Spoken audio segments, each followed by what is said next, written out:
now. Andrea, it's all yours. Well, thank you, Bruce, and thanks to the Center for Nondual Awareness, of which I've been actually a really happy and proud member since its very beginning, since inception. So yeah, thank you for the introduction, and thank you for the opportunity to be with you in this way and to share this topic that is indeed on a excuse me, on a personal level, yeah, really significant because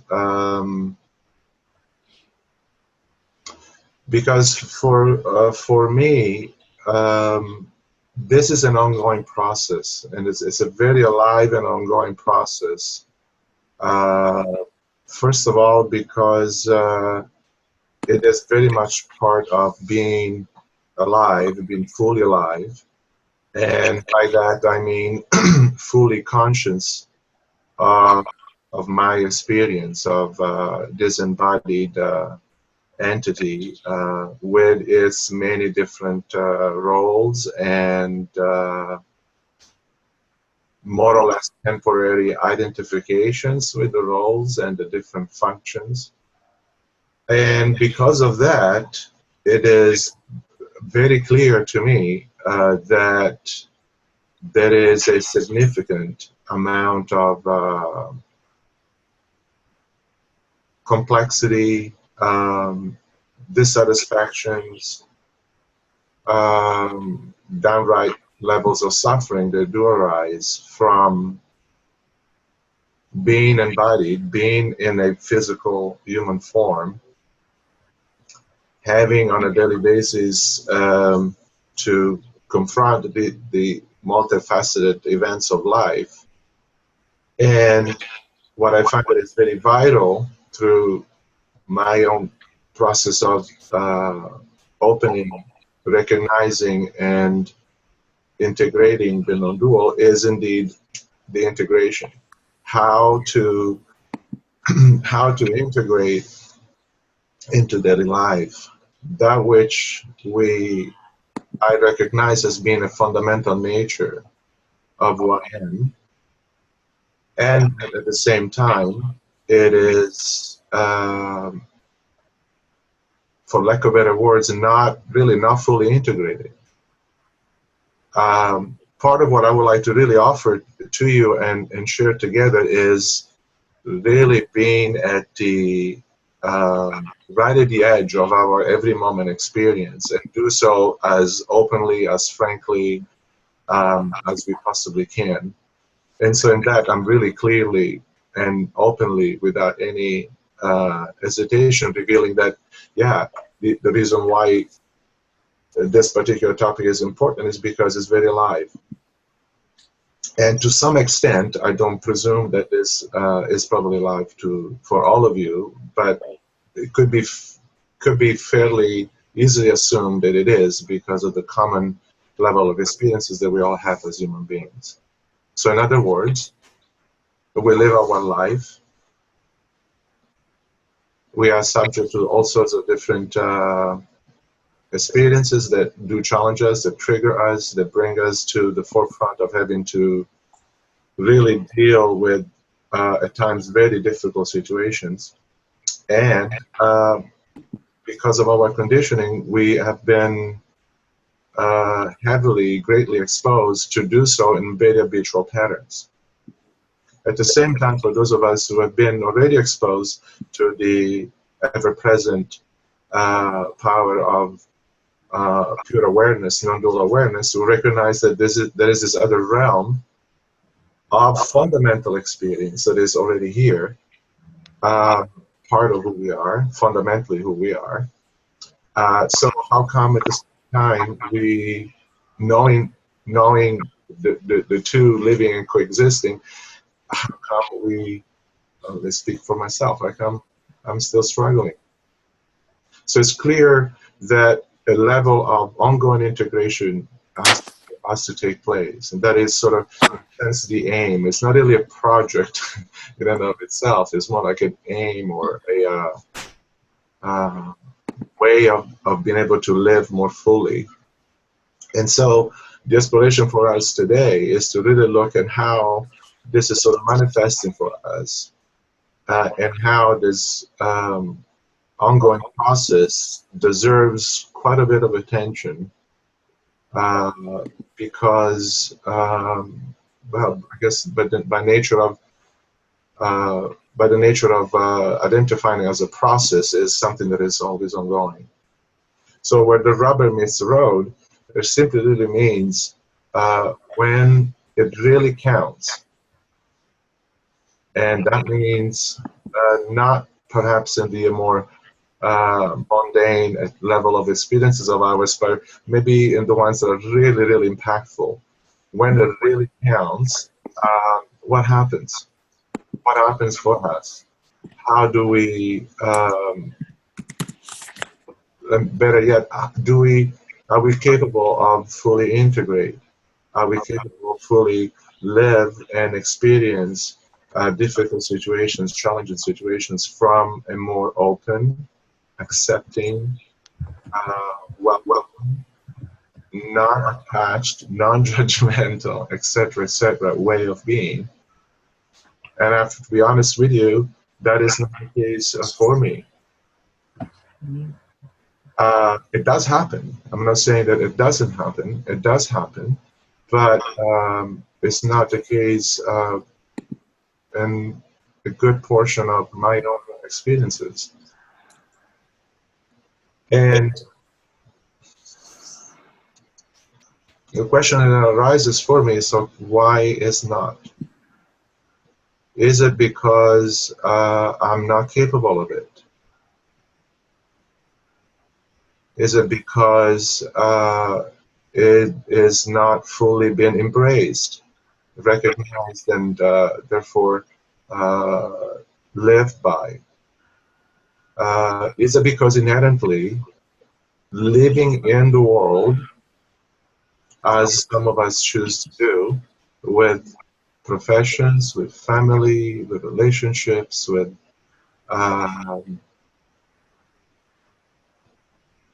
agendas and obligations, etc., is that what makes it more complicated?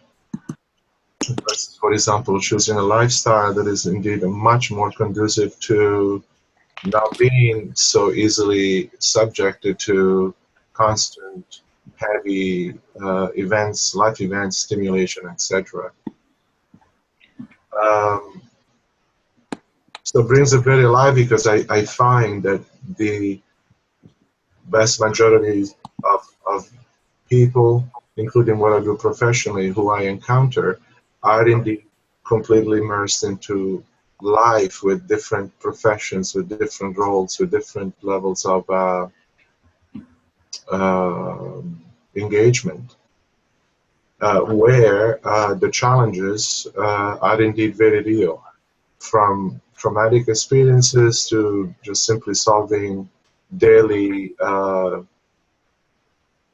functions of life, such as how not to struggle with relationships, how to not being on the verge of poverty, or how to deal with persistent, consistent disabilities or illnesses, etc., etc. So to me, this feels very, very alive and very real, and it is very much part of the very much a way of just seeing the inseparability of the nature of life, meaning that there are all sorts of conditions that we create, that we are part of, that we contribute in sustaining, and at the same time, these conditions are just purely conditions, do not belong at all into the unconditioned sense of presence, and at the same time they're here. So it is really a process of continuing to navigate between these two inseparable and yet clearly very distinct two realms. So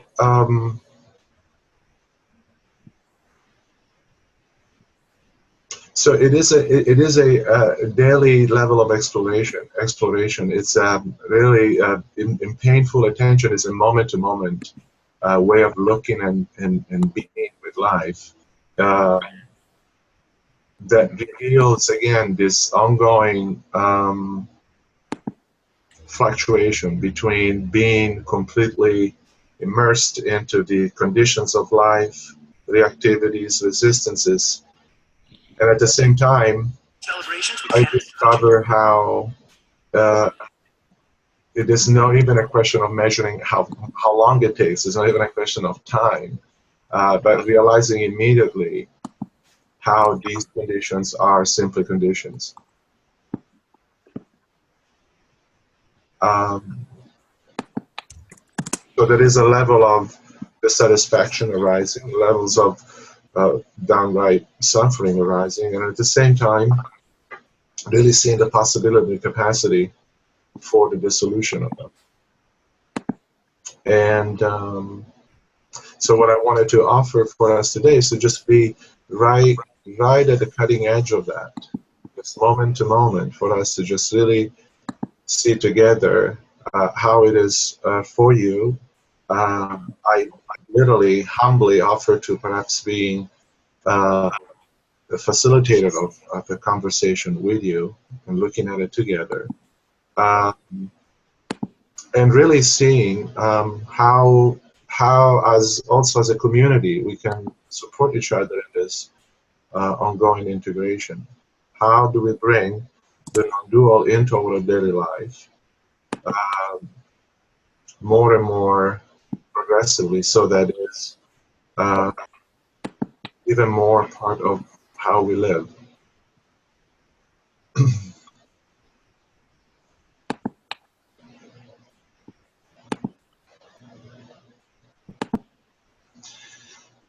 So perhaps something that we can do right now is to take a few moments and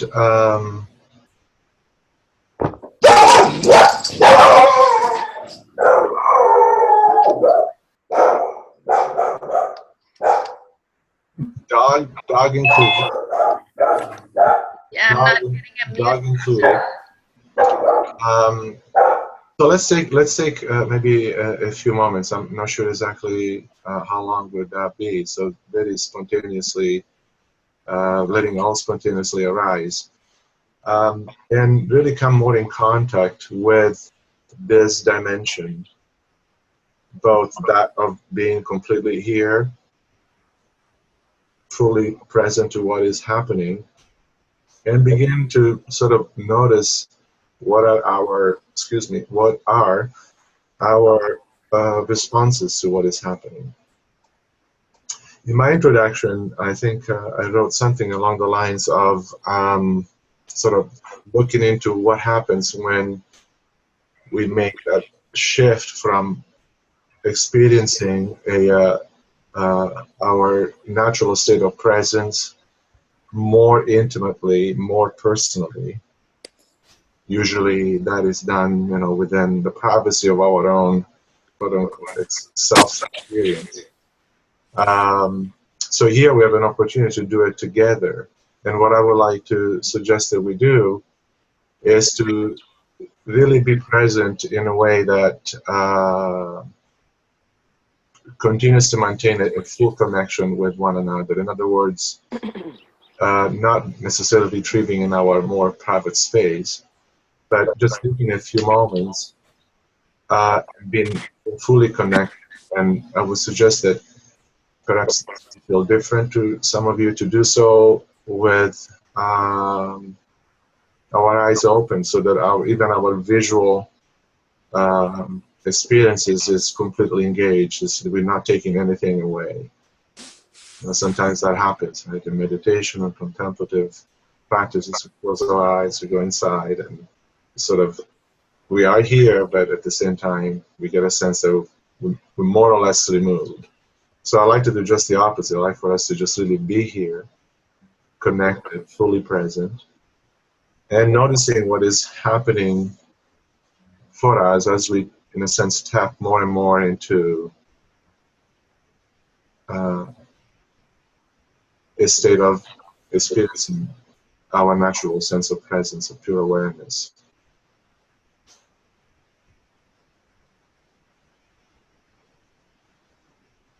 So we may be able to continue to be visually stimulated as we are with all our senses, not excluding anything.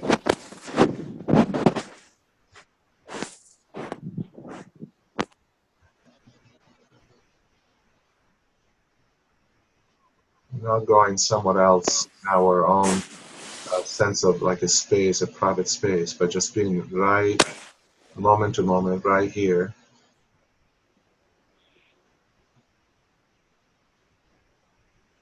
Feeling what's it like, for example, to be present to this level of connection.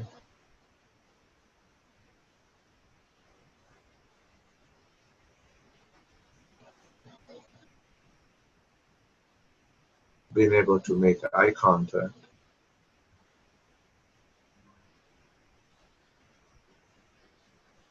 And noticing how we receive every moment, every degree of experience.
It's always so delicious to do this, Andrea, together, because it adds a dimension. It doesn't really add a dimension, but we get to see how flexible the appreciation of non-dual awareness is, that it can operate among us in this venue as well, even better, even more, with more depth. There's compassion is here, and joy is here, and just the deliciousness of meeting each other in this space. Thank you. Yeah, Bruce. Yeah, isn't that interesting? I'm experiencing something very similar to that, and that is a sense of freedom and spontaneity. Meaning that once we relinquish our need to do something with the moment, and we just simply are, to me it feels like it's a shower of just a dropping off of really any particular need, any particular way of interfering with the moment. It's just a sense of total inviting freedom and spontaneity, which is interesting because in my experience, I'd like to hear what any of you thinks of this. I sense that it really places us right at the very edge of the moment, if there is such a thing. Like if we think, for example, of moments are sort of this ongoing unfolding of the present, in this openness, we are right at the very edge of the unknown, of sort of this opening into the next, whatever next is. And we can do that with such a great degree and level of freedom and openness, because we are not trying to impose on ourselves, demand of ourselves anything, and we're not projecting anything into what may happen and how things should be happening and how things may have to be in order for me to feel good. Ultimately, that's what we all sort of strive for, feeling better and not suffering, not being exposed to discomfort, etc. So yeah, there is definitely a joy that is revealed in relinquishing our need to do anything, at least for the time being. Well, what's interesting to me, because I'm the moderator here and I have to keep an eye on things on the screen, that even in the realm of doing things, it all becomes unified. It's like, so that your invitation to be truly here, basically, includes the inner realm, and that inner realm as it's shared among us, and the physical presence of the screen and the surroundings around me, everything. It all kind of plays together. Yeah. Yeah, absolutely. And I sense, Bruce, that it plays together because it is already together. It is always together. It is from a place of, I would suggest, it may seem a little bit harsh, but it's from a place of fear that we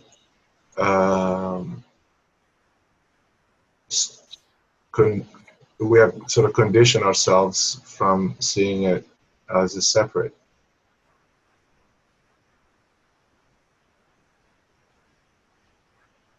But it is all already together. There is obviously a convenient factor in being able to say, well, yeah, there is also the relative experience, and if we can see it that way, the relative experience of me being in this environment right now versus where you are, any of you are, sure, which obviously implies that I may be experiencing something different than you are, but different doesn't mean separate.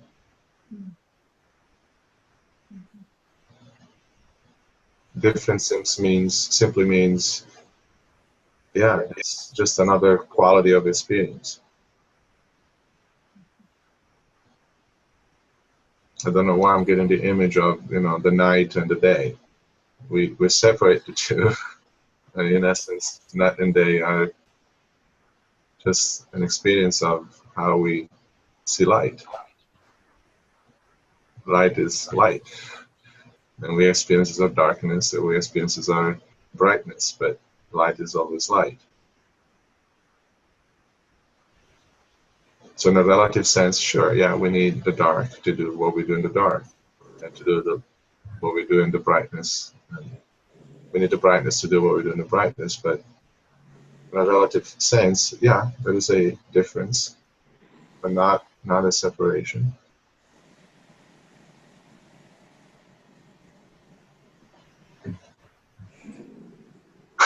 Raising the hand, that's a good one. Hi, Sarah. Nice to meet you. Hi. Yeah, nice to meet you too.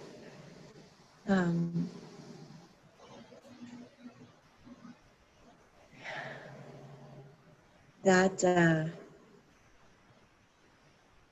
the relative difference between me and another human form is really new for me, and really hard. And I'm realizing that I haven't been able to function in the relative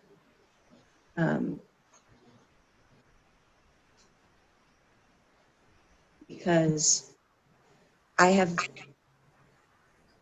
grew up with absolutely no sense of separation, of like healthy separation, of it's like the past week has been the first time in my life I've ever sensed my separateness. Mm-hmm. Not separate from all of life, not divided, but distinct, and that I have an experience that is completely independent from every other human form and every other like house. You know, like I have a house for non-dual presence, you know, for this perfect presence lives in a separate house, and it comes with all these separate experiences. And I had no idea that they were completely independent from other people's. It's and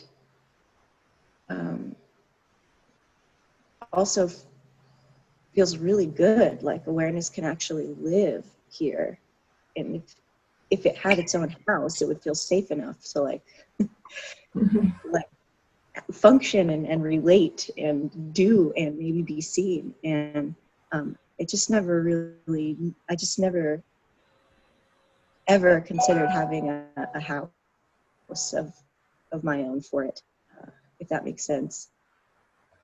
Mm-hmm. So that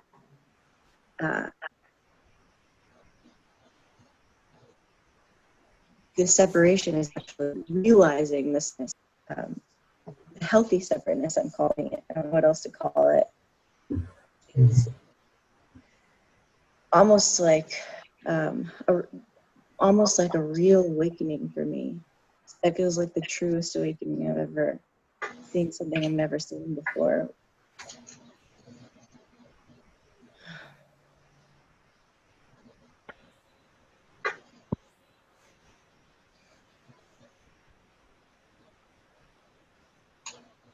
And Sarah, how is it right now?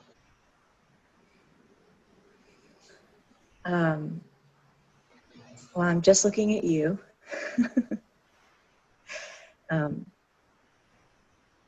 when there was all that, when we were just being together, I went around and looked at every person, and I had to find myself and my own separateness. Like, for the first time, every time I exchange a glance with a new person, I have to like reconfirm that I'm separate from them in a good way, and I'm safe in my own house to be pure presence, safe enough to not have to be somebody, but that presence is contained and not going to get hurt or something.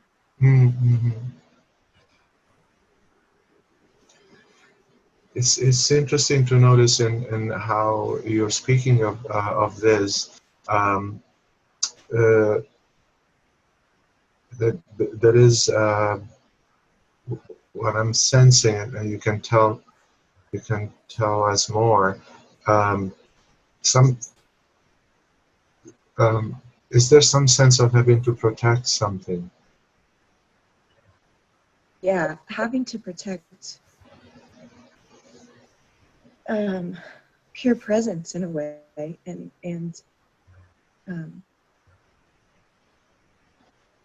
the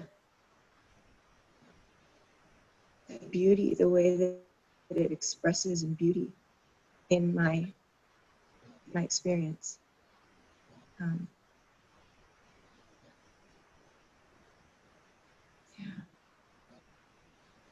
So would it be okay if we continue with this exploration? Sure. Okay.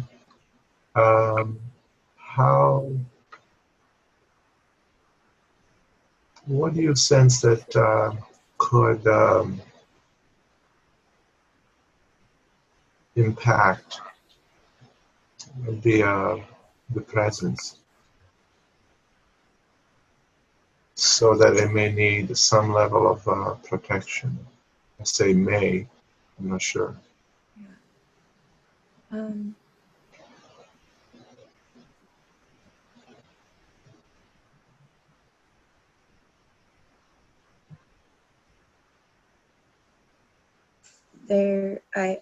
I guess I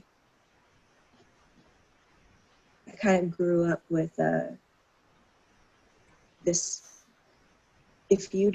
kind of narrative. It's like, if you don't feel what I'm feeling, like if the other person says to me, if you don't feel exactly what I'm feeling, if my experience isn't also yours, you're gonna get hurt, emotionally, mentally, physically.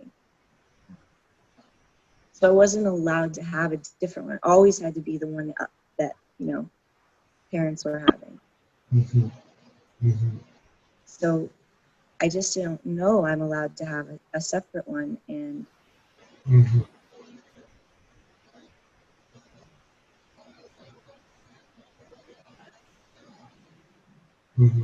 It's interesting. Yeah, it's very subtle, and I really, really appreciate what you're bringing. Interestingly, maybe it's possible to see that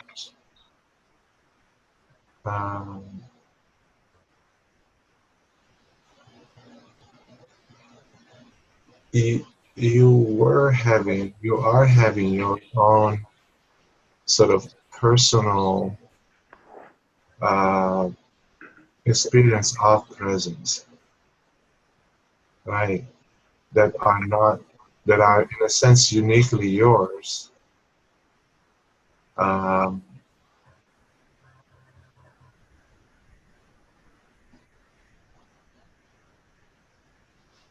that they don't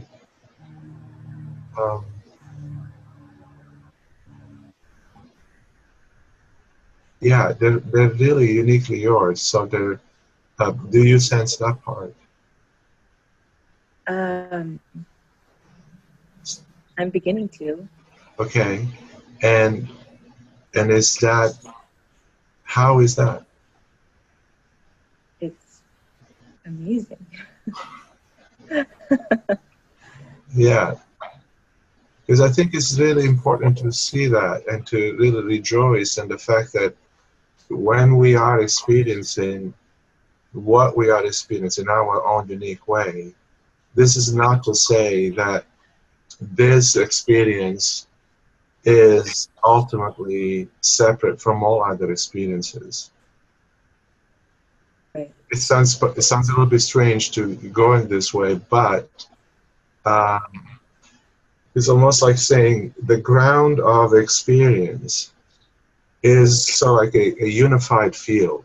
Sometimes I know I like a metaphor. Sometimes I really sort of, to make it more tangible, one way to experience, to look at it, is like saying what I experienced many times in walking, especially in springtime, in a beautiful field full of flowers. Okay, and you can immediately sense that the ground of experience of all the multitude of flowers that are in this field is the same field. The expressions that arise from that field are uniquely different and particular.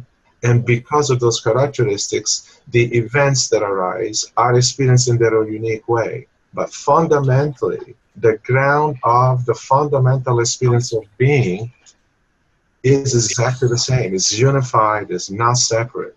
Right. And it's wonderful, it's so beautiful to recognize that out of that field, we can all be just perfectly as we are.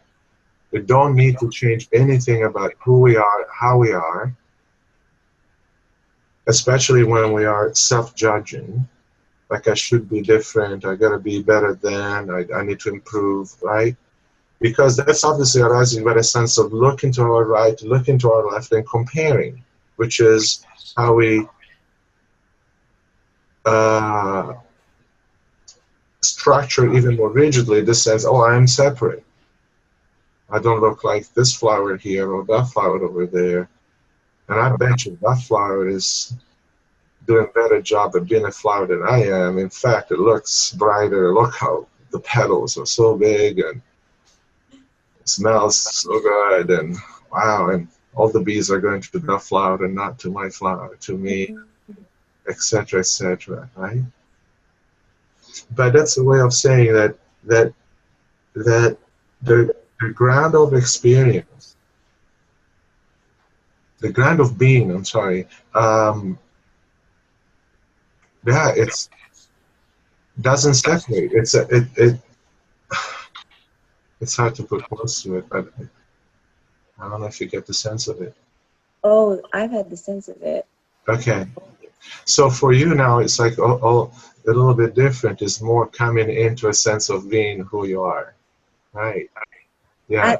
I think at like about 12, I found that I couldn't find anybody in here, and all that I was this face. But I was 12, and so it was really scary and very, like, I was supposed to form a separate identity. I was supposed to form something to be. Sure. And I just didn't learn like a healthy extension of boundaries, of emotional boundaries and physical boundaries and psychological boundaries to house this, what you're talking about. So you're pointing to so beautifully to house it in the world and move around. And so it's been hard to have relationships and jobs and do really anything in this world you're talking about in life, because there hasn't been mental, psychological boundaries, emotional boundaries, and physical boundaries that aren't an expression of separation, but that are kind of a dynamic expression of this. I feel like it's like I'm becoming a pop-up book, like What? a pop-up book. When you open a pop-up book, but I feel like it's been flattened, and so now like this whole like city of presence in form is like popping up, and it feels safe enough to actually interact with other beings and possibly doing a job. Yeah.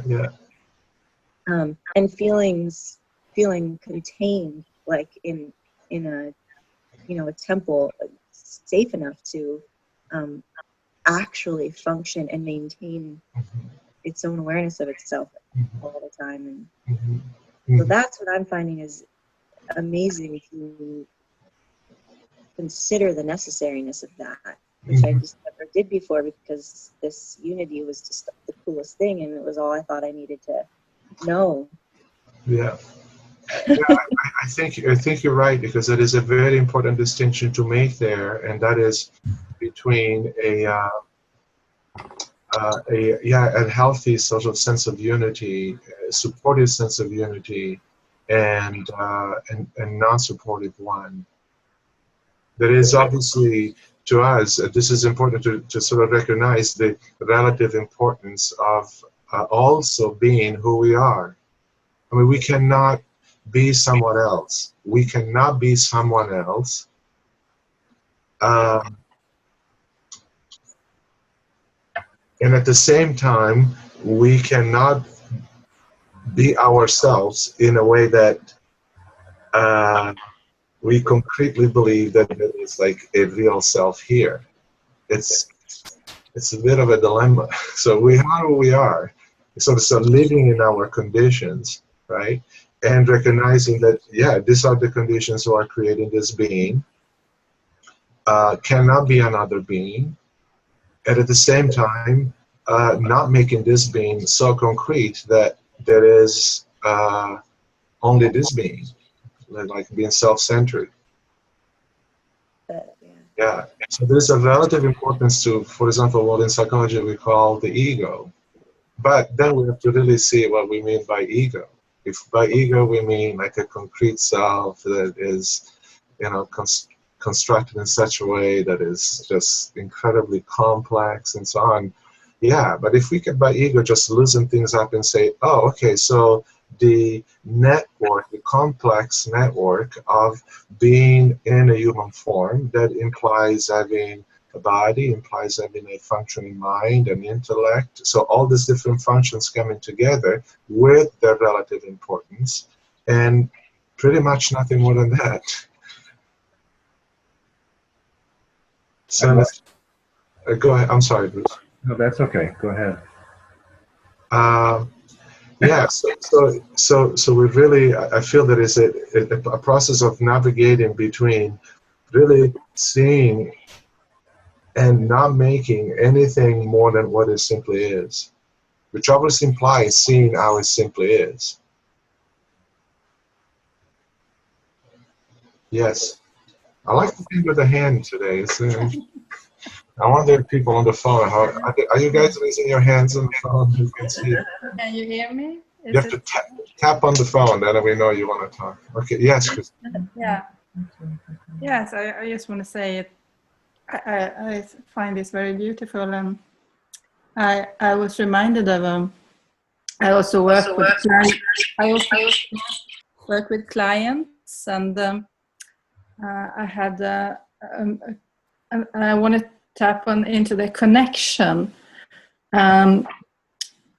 When we notice this connection, and at the same time also know that you have your separate experience.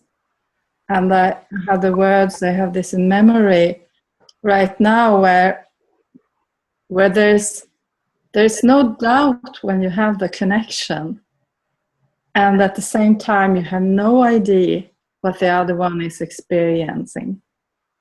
And the client I had recently, she said she was both very strong and fragile in this. She said, this is I feel so fragile and so strong, and this is the most beautiful experience I've had. Because she was touching her own being. Yes. Yeah. And there was no doubt that there was a connection of non-separation in between, and it is magical. And at the same time you have your own container of what you're experiencing. Sure. And this isn't describable, but both know when it's going on, when that's that moment. And you don't think of talking about any ego or any personality in that moment. It's just the sharing, the beauty there. That's how I see it. That's so unique for the moment. At the same time, it's something wherein you know so well. Yeah. And you are in that connection. And the integrity is total when this intimacy comes with yourself. You're really touching the beingness of yourself. And I sense that is very, in a way, very personal, but the sharing is total intimacy. So how this word just comes now, I don't know if it resonates in anyone. Yeah, no, it's beautiful. Thank you. I feel it's another way of really recognizing how there is just really a multitude of created forms around us. I mean, we are just a multitude of beings with our own unique set of experiences. Again, all intimately connected. We don't fully recognize that, but we're intimately interconnected. And just really seeing that ultimately, this kind of being again give rise to all these magnificent expressions. And the question is, how, when we realize that I am an expression of being, then the question after that is, well, what do I do with it now? Do I separate myself from the other expressions, or do I say, no, this is just simply another expression?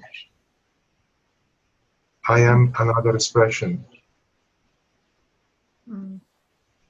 Another expression, not in a sense of that's an expression separate from this expression. Now, it's one of the many expressions. Let's put it that way. Sometimes words can be tricky. And at the same time, as you just said, and as Sarah was saying, just recognize that this expression is just simply uniquely this expression, with all the complexity that it comes with, but not separate. Experiencing what it does because of the conditions that have brought this being together, but ultimately not separate. And then a sense of again, bringing together what we experience on our daily lives, all our processes and triggers and habitual patterns with that which experiences it all. How do we bring that together? There too, I really sense that it's possible for us, that we have this capacity within us to recognize, like, oh, I see. I am experiencing, just like I'm an expression, I am experiencing all this variety of other events. So what is happening through my life is a constant flow of one experience to another experience, and then the question is, how have I been sort of conditioned to deal and work with every single experience? Do I attach to it? Do I reject it? Do I open up to it, or do I close up to it? So the flow and the ease that can come into our life is again integrating more and more this innate capacity of ours to recognize that fundamentally this is perfect as it is, and that when it presents challenges, this meaning life, and when it presents challenges, to really see what practically needs to be taken care of, we take care of it, and then beyond that, we can just release ourselves a little bit. Yeah. I think there's something more. Please, I'm sure that is. I think there's something more than the and the coexistence of these states. I look at Sarah and listen to her right now, and I see somebody being born, in a way, and I feel that inside myself. I feel that for those of us who have a deep appreciation of this of this space, of the nature of undifferentiated reality, there's a natural uprising of a desire to express it. To express it. To express it, to live it, and in order to do that, we need a strong container.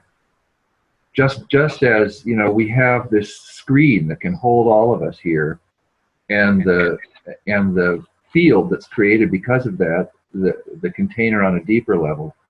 We can't express the natural outpouring of expression that needs to happen with undifferentiated awareness unless we have a strong container. And I think that's what Sarah's encountering right now.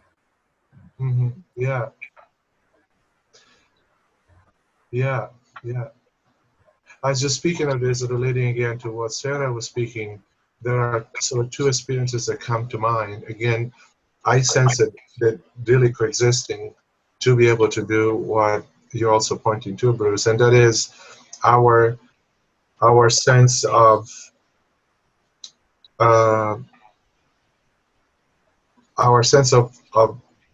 being courageous, right? Being courageous in terms of that, just really being here and having to constantly open up to all our experiences, being courageous in terms of facing anything that is happening, right? And at the same time, which can reveal vulnerability, right? Which is sort of the opposite of being strong. And at the same time, with this sense of courage, there is also a sense of confidence that probably maybe is another way of saying strength. Like the confidence of knowing the essence of who I am, and having then the courage at the same time to be who I am. Is that making sense? Like the courage of being who we are in my unique form, seeing that with all the limitations that it has, and at the same time the confidence of knowing that yeah, this is just the form, that this is a passing experience, that there is a fundamental sense of confidence in that which cannot be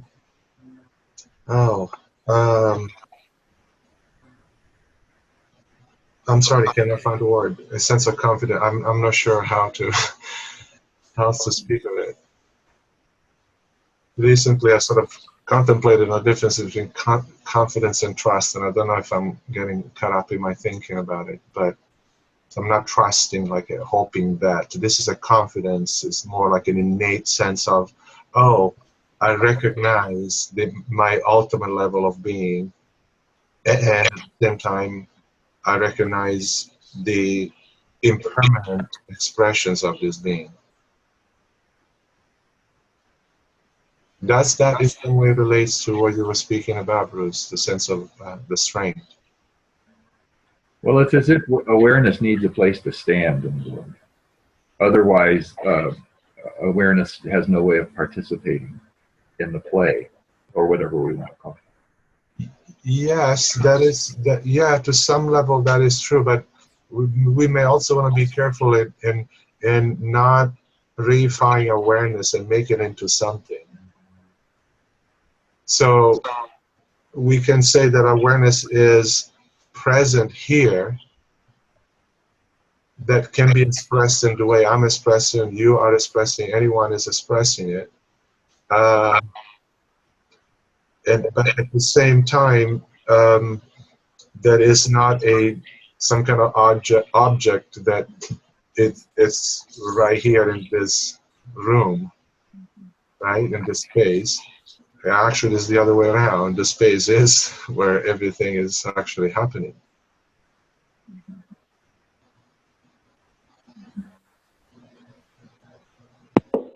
And to recognize that we are the space and that we are that which is also happening.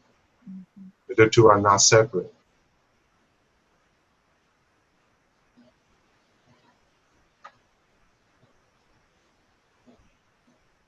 So there is a sense of strength in saying, in being grounded in experience, like, because nothing can remove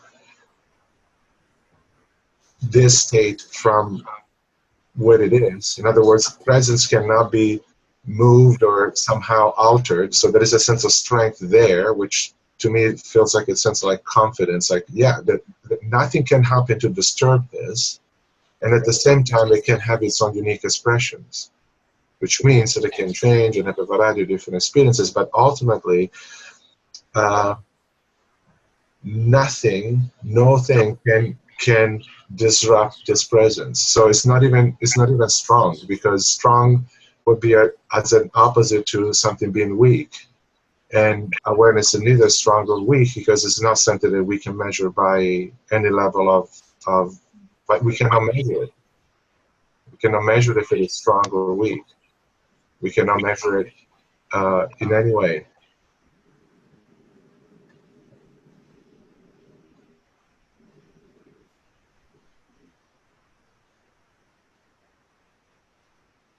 And at the same time, though, this is where the beautiful paradox exists. At the same time that we cannot measure, but at the same time we can say with confidence, we are present.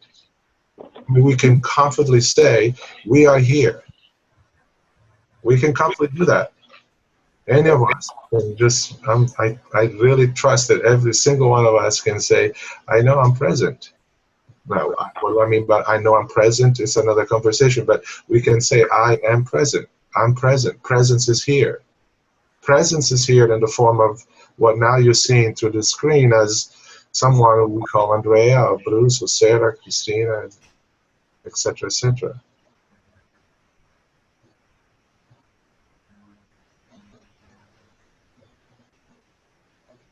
In fact, I think that this level of coming together is even more conducive to being on the paradox, because it's like, well, wait a minute. I could just be thinking I'm speaking to images, but I know that I am speaking to presence. You know that you are speaking to presence and from presence.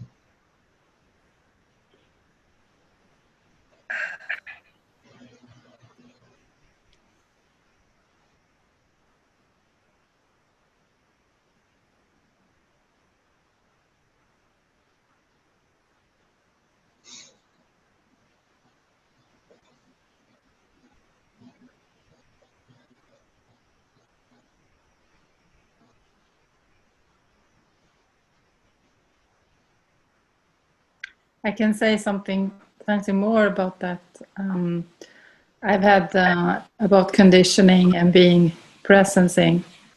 I've had some challenges lately with it's been really raising conditioning for me, surprisingly strong reactivity. And at the same time, you know, when you think you're done with something, it's no topic. And at the same time, when you see that drama passing, and I just sense the peacefulness. Mm-hmm. And there is enormous drama inside, or could even be expressed. And at the same time, you sense that I have nothing to do with this. And at the same time, you cannot stop it. So it's kind of, I think I really touched very deep into this peacefulness during this period, and I realized this is how this paradox is playing out in its I could really sleep well at night because I could just dip into this peacefulness. And at the same time, I could really go into the other experience as well. And both of it is kind of this paradox, but I couldn't feel part of it, this drama. But at the same time, so vivid and so a lot of emotion. Yeah. You could call it whatever, but it is, you cannot escape as long as you have this. Mm-hmm. But at the same time, it doesn't touch the peace or the. Mm-hmm. Yeah, Christina, that, in a sense, that is sort of what I meant lightly with this title, When the Rubber Meets the Road. This is very similar to that, at least in the way I'm hearing you speaking about it. And that is, yeah, there is a very real sense of life happening, and I can also sleep well at night, meaning, yeah, exactly. Yeah. And yeah, so the two are sort of really integrated, right? Yeah. So the two are integrated. Are they? That sense of the complexity and challenge. I'm sorry? Are you addressing someone or? You, Christina. Okay. Yeah. It's kind of both. It's kind of, I cannot say deny any of those. Sure. And I don't get the idea of doing that either. There isn't any resistance. Yeah. Yeah. Hi. Yeah. Yeah. No. Yeah. And then kind of the passing of this goes, and then there is this. Well, the fundamental beingness is kind of also exposed by this experience if you don't resist. You don't like the class?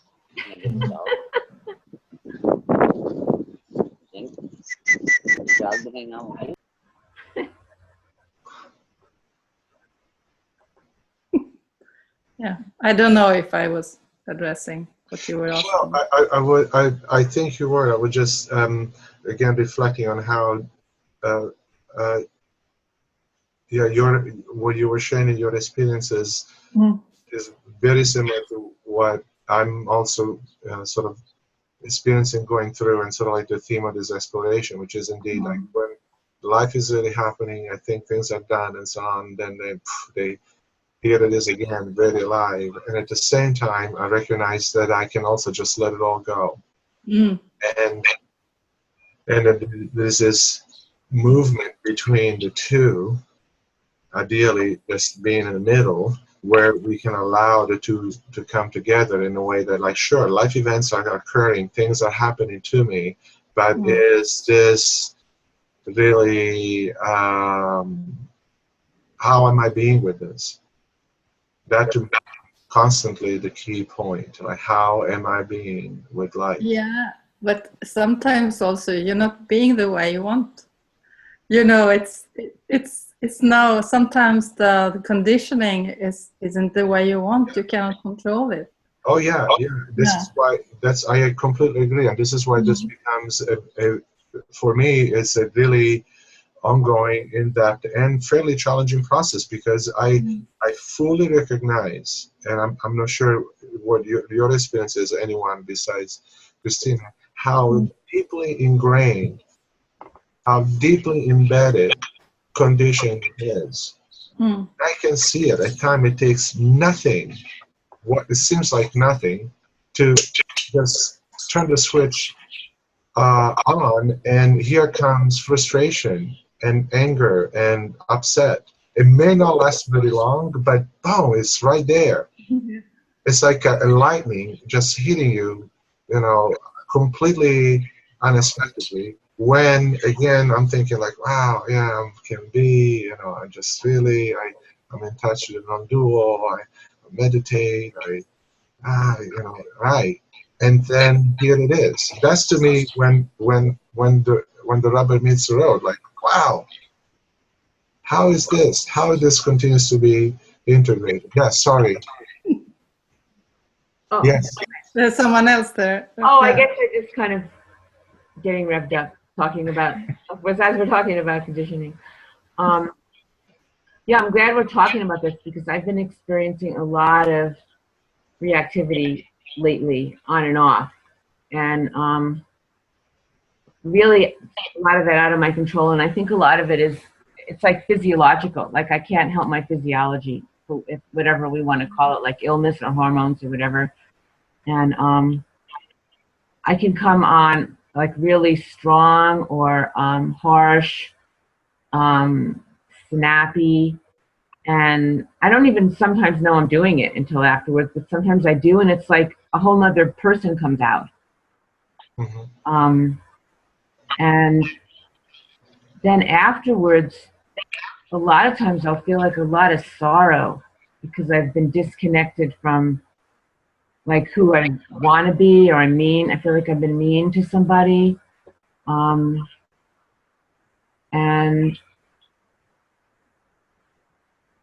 you know, it could be self-judgment of like, oh, this isn't how I want to be. And,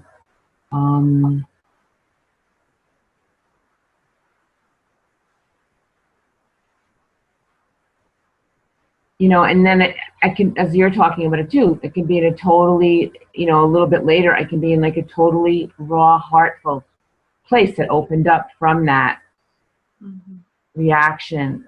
And, you know, like just before this thing, I was, you know, just really resting as awareness. It's like all, and it's just kind of all there. And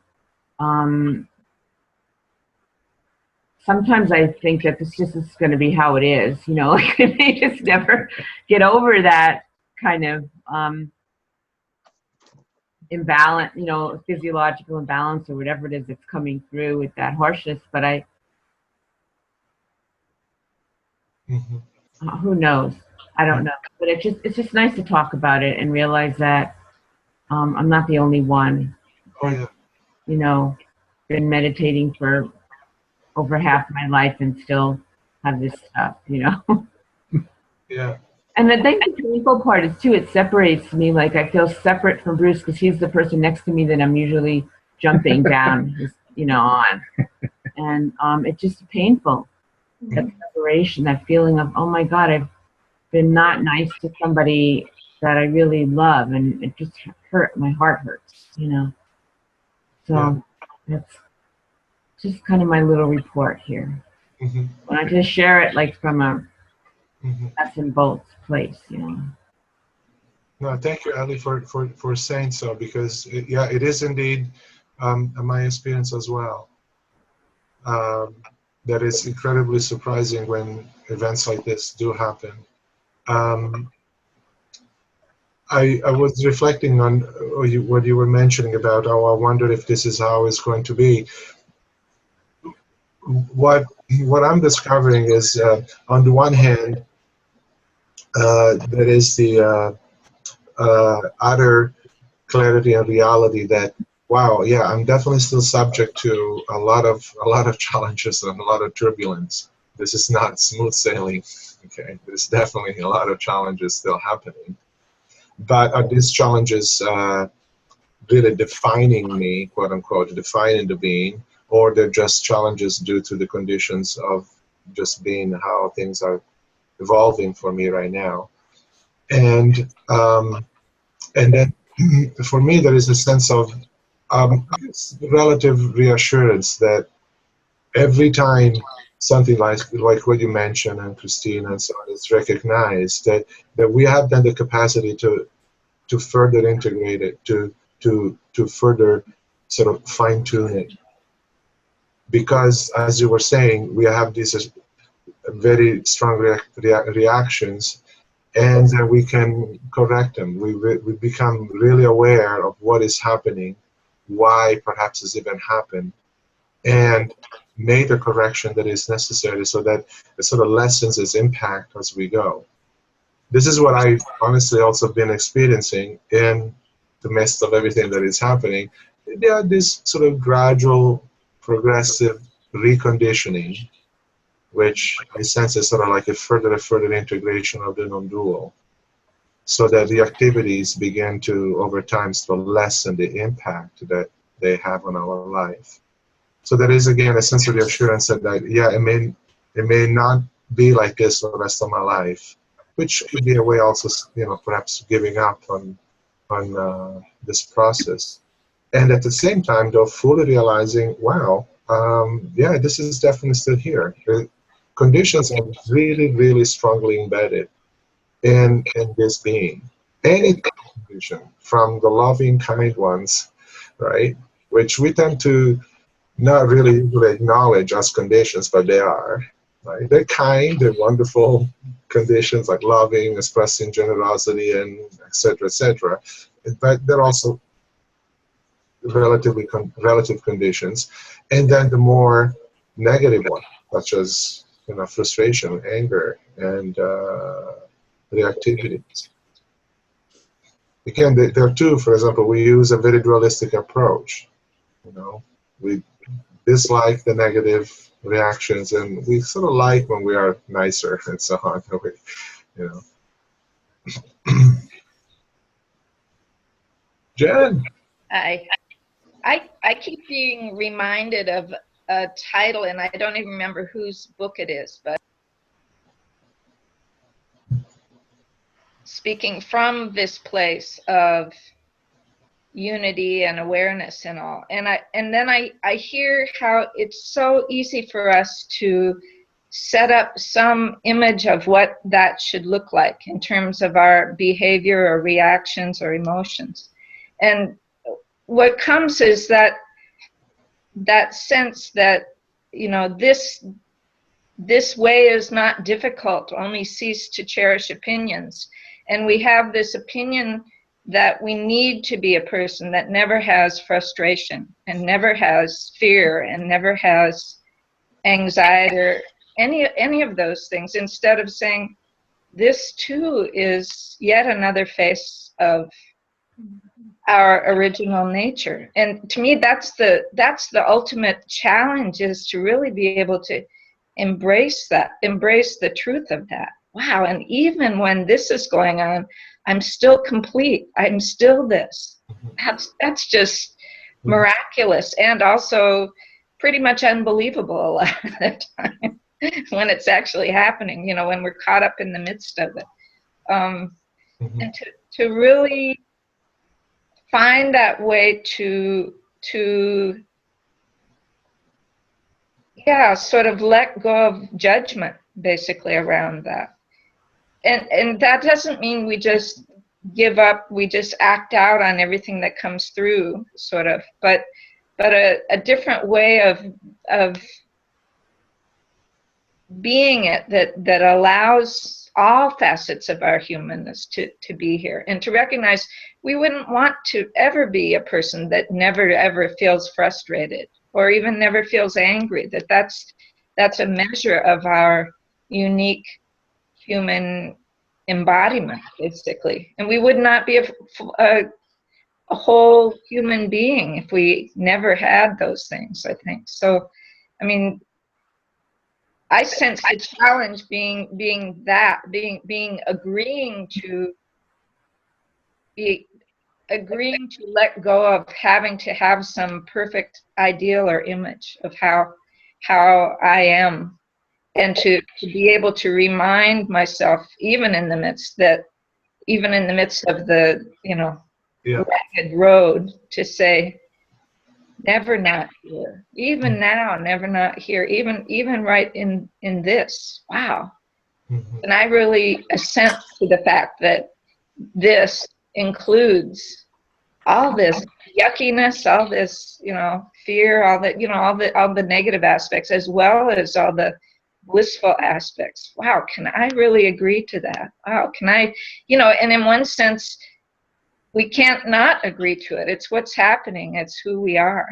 So just sort of holding lightly all that self-judgment. Yeah, okay, yeah, that, and even that, yeah, so you don't have to judge the self-judgment even. Oh yeah, here I am as a human, and that's what humans do. We do look at the other flower next to us and compare and say, you know, yeah, there are more bees going to that flower. And I'm still complete. Yeah, I think the key word that you used at some point that I totally resonates also with me is embracing. It's embracing the wholeness. Embracing the wholeness of life and embracing the wholeness of who we are. You know, in this world of time that we live in, I think that that doesn't always happen spontaneously. Sometimes it happens in time. So there can be a gap between when we're going through one of those states and when we realize that they're really unified. And but one thing I notice is that it happens more quickly as we develop the habit of being in truth. The rebalancing inside us happens more quickly in time. Yeah, yeah. Sort of what we were speaking about earlier, we can catch it.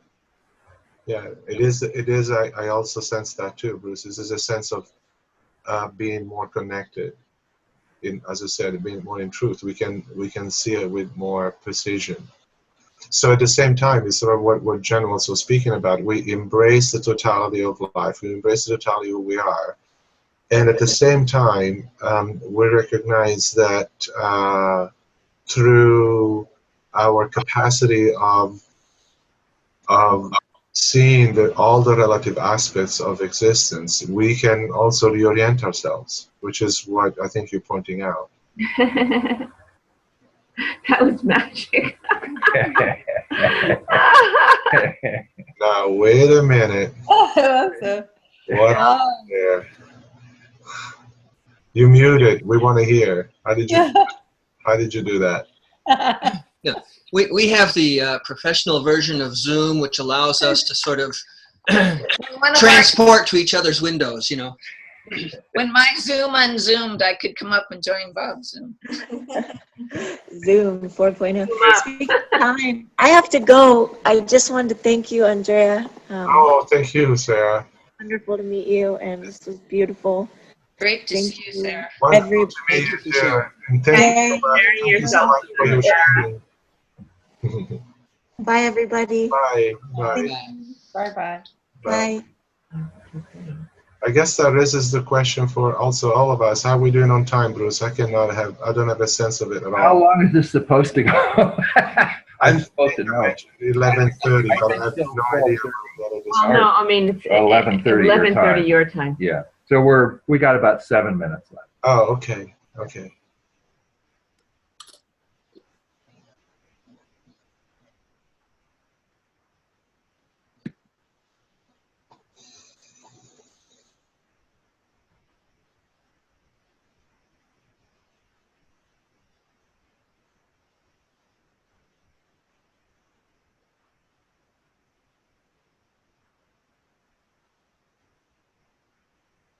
Hi, Jerry. Hi, Andrea. And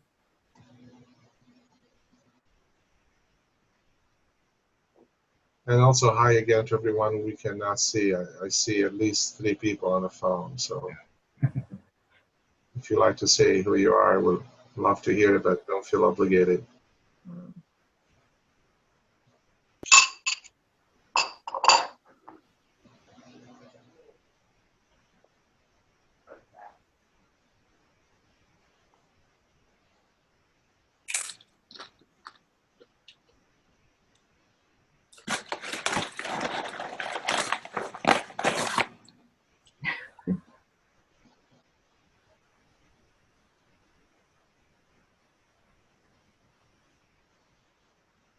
So I don't know if there is anything that anyone else would like to share about our exploration together.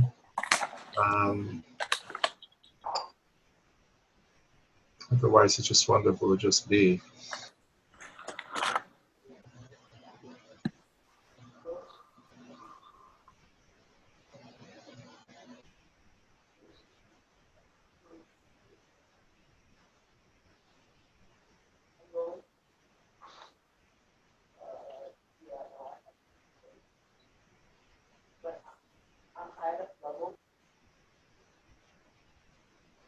I'm just happy I joined. So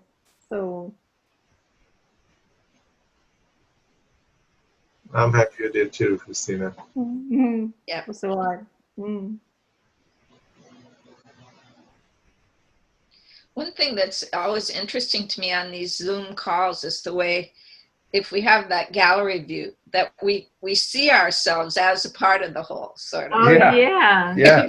Because there's our face right there. You know, normally we're sort of set back and set. Yeah. Here we're really right there with everyone. Yeah. Yeah, it's something we don't get if we're actually physically present in a room. Yeah, exactly. Yeah.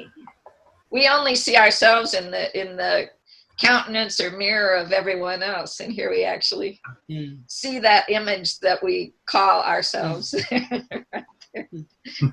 Something fun about that, I think. Yeah.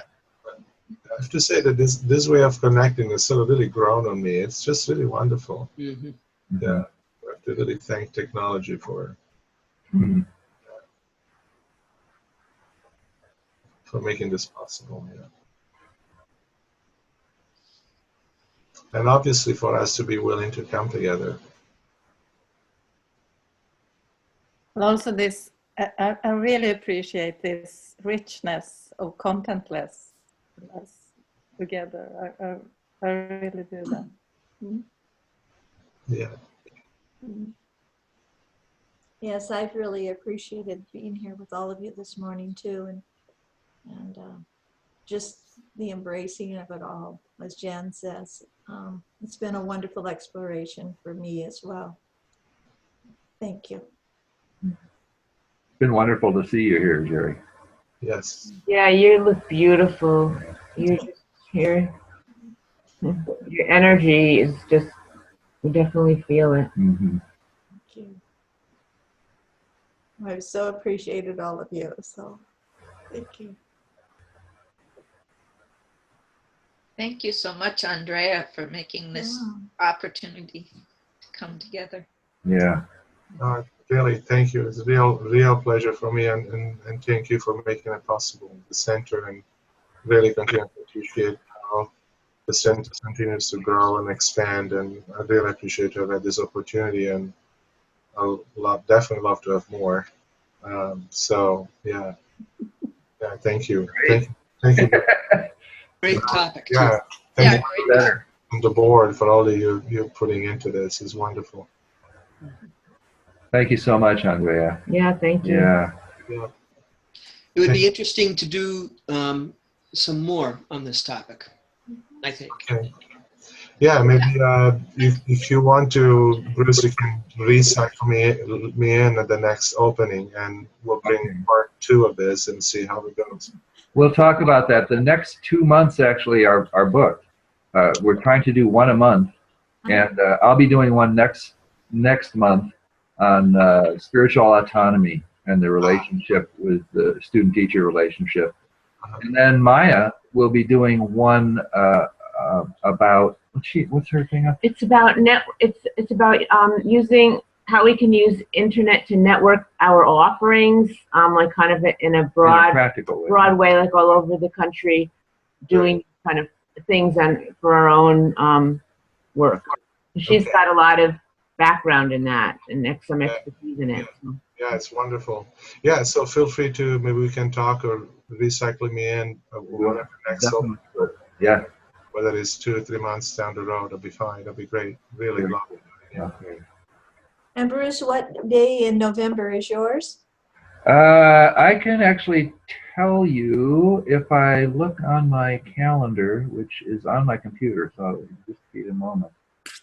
We'll announce it, of course. Okay. But I believe it's, if I'm not incorrect, the 19th or the 17th It's a of Thursday November. night. Is it Thursday night? It is October. No, it's not October. November? I'm sorry, November 19th. It's a Thursday At night. at night. Okay, thank you. Yeah. Wonderful. Yeah. There'll be an announcement. Yeah. Well, with really all my heart, thank you to all of you for being here, for all that you shared, and for what we shared together, for being together, your words, your presence. really wonderful. Really fortunate to feel it and to be connected to all of you. Thank you. Thank you. Thank you, Andrea. We'll see each other very soon. Well, Thank you, Sina. Bye, Jerry. Bye. Bye-bye. Bye-bye. Love to all of you. This was recorded and it will be available on the website in a couple of days or so. Thank you very much, Bruce. Yeah. Okay. Love to all. Bye-bye. Bye.